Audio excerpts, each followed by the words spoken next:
Hi అండి. నేను మరలా మంచి టాపిక్‌తో మీ ముందుకు వచ్చానండి. నేను చెప్పబోయే టాపిక్కు చరిత్రలో కొన్ని నిర్ణయాలు తీసుకున్నప్పుడు విమర్శలు వస్తాయి. కానీ కాలమే వాటి విలువను నిరూపిస్తుంది. 1991లో మన భారతదేశ ఆర్థిక సంక్షోభం నుంచి గట్టెక్కించిన మన తెలుగు ప్రధాని గురించి. ఒకప్పుడు భారతదేశం దగ్గర విదేశాల నుంచి వస్తువులు కొనటానికి సరిపడా డాలర్లు కూడా లేని పరిస్థితి. దేశ ఆర్థిక వ్యవస్థ కుప్పకూలే అంచున నిలిచింది. అలాంటి సమయంలో భారత ప్రధానమంత్రి పదవి చేపట్టిన ఒక నాయకుడు దశాబ్దాలుగా కొనసాగుతున్న ఆర్థిక విధానాలను ఒక్కసారిగా మార్చే సాహసం చేశారు. ఆ నిర్ణయం తీసుకున్నప్పుడు ఆయనపై తీవ్ర విమర్శలే వచ్చాయి. కానీ అదే నిర్ణయాల ఫలితంగా ఈ రోజు మనం చూస్తున్న ఐటీ ఉద్యోగాలు, భారతీయ కంపెనీల అంతర్జాతీయ విస్తరణ, విదేశీ పెట్టుబడులు, ప్రైవేటు రంగ అభివృద్ధికి పునాది పడింది. అభివృద్ధికి పునాది వేసిన నాయకుడు మరెవరో కాదండి, భారతదేశ ఆర్థిక దిశను మార్చిన మాజీ ప్రధాని పాములపర్తి వెంకట నరసింహారావు గారు. అయితే 1991లో ఆయన తీసుకున్న ఆ నిర్ణయాలు ఏమిటి? అప్పటి ఆర్థిక మంత్రిగా డాక్టర్ మన్మోహన్ సింగ్ తో కలిసి ఆయన అమలు చేసిన సంస్కరణలు భారతదేశాన్ని ఎలా మార్చాయి, వాటి ప్రభావం ఈ రోజు మన జీవితాల్లో ఎలా కనిపిస్తుంది మొదలగు విషయాలను ఈ వీడియోలో తెలుసుకుందామండి. దయచేసి వీడియోని చివరి వరకు చూసి నా ఛానల్ ని సబ్స్క్రైబ్ చేసుకొని నాకు సపోర్ట్ చేయమని కోరుతున్నానండి. ఇక టాపిక్ లోకి వెళితే 1991లో పివి నరసింహారావు గారు భారత ప్రధానమంత్రి పదవిని చేపట్టే సమయానికి భారతదేశ ఆర్థిక పరిస్థితి చాలా క్లిష్టంగా ఉండేది. భారతదేశం దగ్గర విదేశాల నుంచి వస్తువులు కొనటానికి అవసరమైన డాలర్లు దాదాపు అయిపోతున్నాయి. చమురు దిగుమతులు, యుద్ధ పరిస్థితులు, విదేశీ రుణాలు, ప్రభుత్వ ఖర్చులు ఇవన్నీ కలిసి దేశాన్ని తీవ్రమైన ఆర్థిక సంక్షోభంలోకి నెట్టాయి. ఆ సమయంలో భారతదేశం దగ్గర ఉన్న విదేశీ మారక నిల్వలు కొన్ని వారాలు దిగుమతులకు మాత్రమే సరిపడే స్థాయికి పడిపోయాయి. అంటే దేశానికి అవసరమైన పెట్రోల్, యంత్రాలు, మందులు వంటి వస్తువులను విదేశాల నుండి కొనడం కూడా కష్టమయ్యే పరిస్థితి. దేశం తీసుకున్న రుణాలను తిరిగి చెల్లించలేని పరిస్థితి ఏర్పడుతుందేమోననే భయం కూడా కనిపించింది. ఇలాంటి సమయంలో ప్రధానమంత్రి పివి నరసింహారావు గారు ఆర్థిక మంత్రిగా డాక్టర్ మన్మోహన్ సింగ్ గారిని నియమించారు. ఇద్దరు కలిసి ఒక కీలకమైన నిర్ణయం తీసుకున్నారు. ఇప్పటి వరకు ప్రభుత్వం ఎక్కువగా నియంత్రిస్తున్న భారత ఆర్థిక వ్యవస్థను క్రమంగా తెరవాలనే నిర్ణయించారు. 1991 జూలై 24న డాక్టర్ మన్మోహన్ సింగ్ గారు ప్రవేశపెట్టిన బడ్జెట్ భారతదేశ ఆర్థిక చరిత్రలో ఒక మలుపుగా నిలిచింది. దీనినే సాధారణంగా 1991 ఆర్థిక సంస్కరణలు లేదా నూతన ఆర్థిక విధానం అని కూడా అంటారు. అయితే అప్పటి అసలు సమస్య ఎలా ఉండేదో ఉదాహరణగా చిన్నగా చెప్పుకుందాము. మన ఇంటి ఆదాయం తగ్గిపోయింది అనుకోండి, కానీ ఖర్చులు మాత్రం విపరీతంగా పెరుగుతున్నాయి. మనం పొదుపు చేసుకున్నవి కూడా అయిపోయాయి. అప్పుడు అప్పులు చేసి ఖర్చులు నడిపిస్తున్నాము. ఒకరోజు అప్పు ఇచ్చేవాళ్ళు ఇకపై డబ్బులు ఇవ్వమంటే మన పరిస్థితి ఎలా ఉంటుంది? 1991లో భారతదేశ ఆర్థిక పరిస్థితి కూడా దాదాపు ఇలాగనే ఉంది. 1991కు ముందు భారతదేశంలో ఒక కంపెనీ గాని,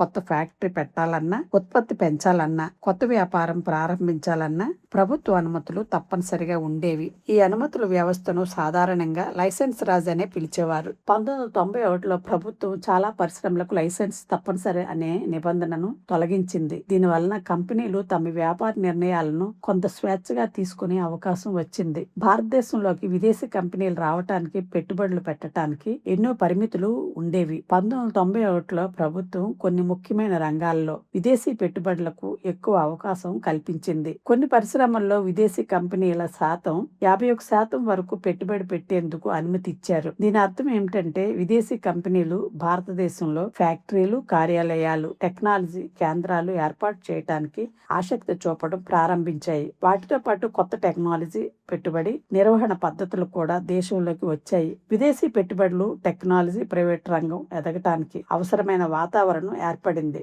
ఆ మార్పుల ప్రభావం తర్వాత సంవత్సరాలలో క్రమంగా కనిపించింది. ఇంతకు ముందు విదేశాల నుంచి వస్తువులు దిగుమతి చేసుకోవాలంటే చాలా ఎక్కువ సుంకాలు, అనుమతులు ఉండేవి. 1991 తర్వాత ఈ నియమాల్లో కొన్నింటిని సడలించారు. భారతీయ కంపెనీలు ప్రపంచ మార్కెట్ తో పోటీ పడే అవకాశం పొందాయి. విదేశాలకు వస్తువులు, సేవలు అమ్మే అవకాశాలు కూడా పెరిగాయి. అయితే ఇది ఐటీ రంగానికి ఎలా ఉపయోగపడిందో కూడా తెలుసుకుందాము. సాఫ్ట్వేర్ రంగానికి పెద్ద ఫ్యాక్టరీలు అవసరం లేదు. ప్రతిభావంతులైన ఇంజనీర్లు, కంప్యూటర్లు, అంతర్జాతీయ కస్టమర్లు ఉంటే చాలు. విదేశీ కంపెనీలతో సంబంధాలు పెరగటం, టెలికమ్యూనికేషన్ మరియు టెక్నాలజీ అభివృద్ధి చెందటం వలన భారతీయ ఐటీ కంపెనీల కంపెనీలకు ప్రపంచ మార్కెట్ తలుపులు క్రమంగా తెరుచుకున్నాయి. అయితే టీసీఎస్, ఇన్ఫోసిస్, విప్రో వంటి సంస్థల ఎదుగుదల కేవలం 1991 సంస్కరణల వలననే కాదు గాని ఇంజనీరింగ్ ప్రతిభ, ఇంగ్లీష్ పరిజ్ఞానం, విద్యా వ్యవస్థ, టెలికాం అభివృద్ధి, ప్రపంచ వ్యాప్తంగా సాఫ్ట్వేర్ డిమాండ్ ఇవన్నీ కలిసి పనిచేశాయి. ఆ సమయంలో దేశంలోని అనేక వ్యాపార రంగాల్లో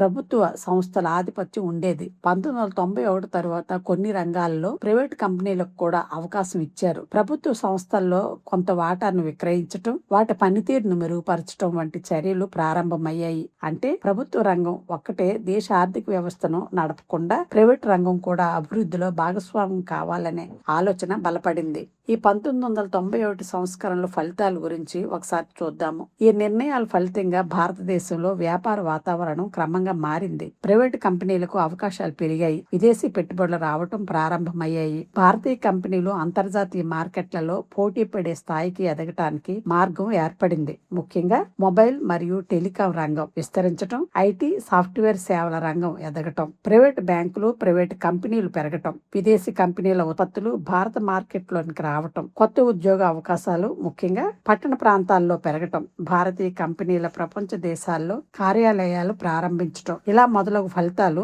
ఒక్క రోజులోనే కనిపించలేదు. 1991లో తీసుకున్న ఆ నిర్ణయాలు ఒక విత్తనం లాంటివి. ఆ విత్తనం నుంచి పరిశ్రమలు, ఐటీ రంగం, విదేశీ పెట్టుబడులు, ప్రైవేటు వ్యాపారాలు తరువాత దశాబ్దాలలో క్రమంగా పెరిగాయి. అందుకే పివి నరసింహరావు గారి పాత్రను అర్థం చేసుకోవాలంటే ఆయన చేసిన ప్రతి నిర్ణయం వెంటనే వచ్చిన ఫలితాన్ని మాత్రమే చూడకూడదు. ఆయన భారత ఆర్థిక వ్యవస్థ ప్రయాణించే దిశగా మార్చారు. డాక్టర్ మన్మోహన్ సింగ్ గారి ఆర్థిక ఆలోచనలకు రాజకీయ మద్దతునిచ్చి దేశం సంక్షోభంలో ఉన్న సమయంలో కఠినమైన నిర్ణయాలు తీసుకునే ధైర్యం చూపించారు. అందుకే పివి నరసింహరావు గారు కేవలం ఒక మాజీ ప్రధానమంత్రిగా కాదు, భారత ఆర్థిక దిశను మార్చిన నాయకుడిగా చరిత్ర గుర్తించుకుంటుంది. మౌనంగా కనిపించిన తన నిర్ణయాలతో దేశ భవిష్యత్తును మార్చిన నాయకుడు పివి నరసింహరావు గారు. భారతదేశ అభివృద్ధి చరిత్రలో ఆయన పేరు సువర్ణ అక్షరాలతో లిఖించబడింది. ఆయన సేవలు, ఆయన నాయకత్వం, ఆలోచనలు ఎప్పటికీ చేస్తారనేమే. పివి గారి జీవితం గురించి చెప్పుకుంటే ఆయన దేశం కోసమే శ్రమించారు, దేశం కోసమే పరితపించారు.